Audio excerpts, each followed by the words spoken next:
Hello everyone, and welcome to the beautiful campus of IIM Shillong, the 7th IIM of this country. In the very first episode of Journey to the Clouds, we bring before you the beautiful people of IIM Shillong and their journeys to this amazing campus. Today we have with us Jothisree, who comes from Chennai, Tamil Nadu. Welcome Jothisree.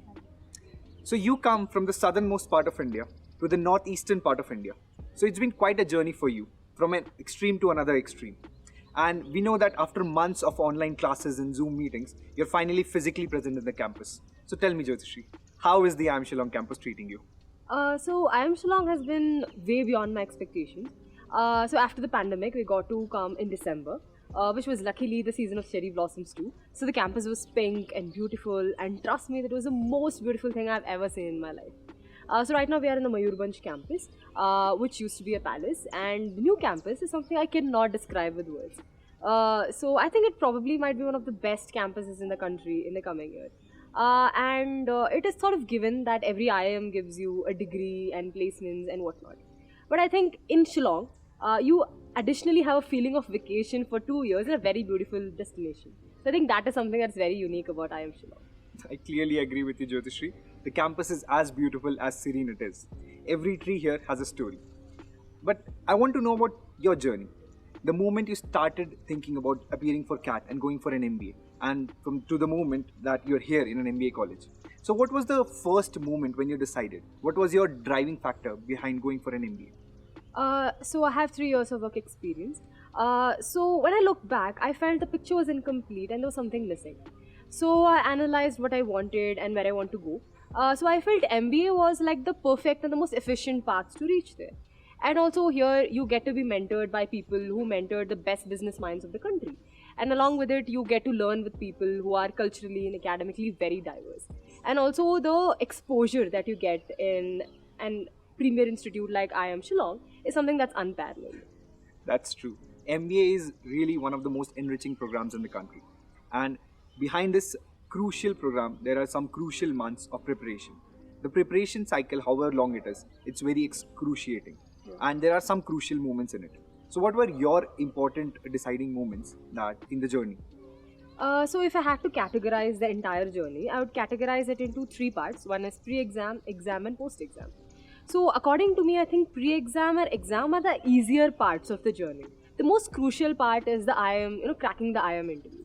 So when you, after the CAT exam, you start anticipating your scores and you have a list of colleges and you start preparing, you will maximum have a period of 3 months.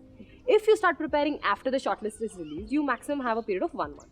But the velocity at which you'll be learning things is something unparalleled to your entire life, because you might learn things from economics to life sciences. That's something you might have never learned in your life before. Yeah.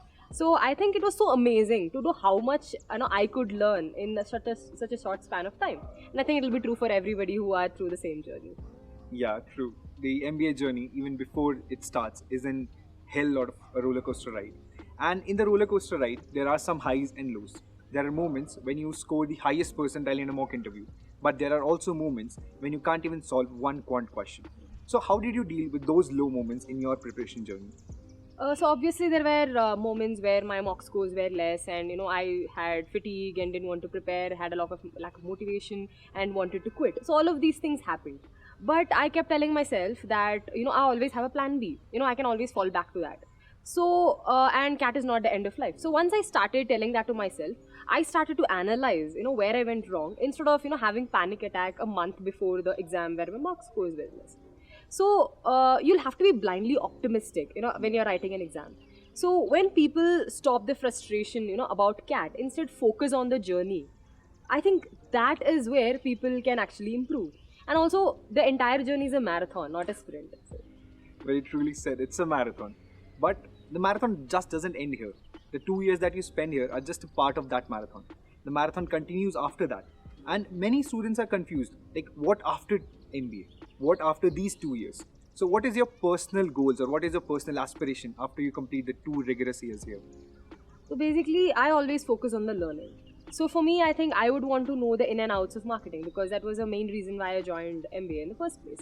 So first would be that, and if the stars align, probably I would like to start my own company in a few years. That's great. So we have a budding entrepreneur among us.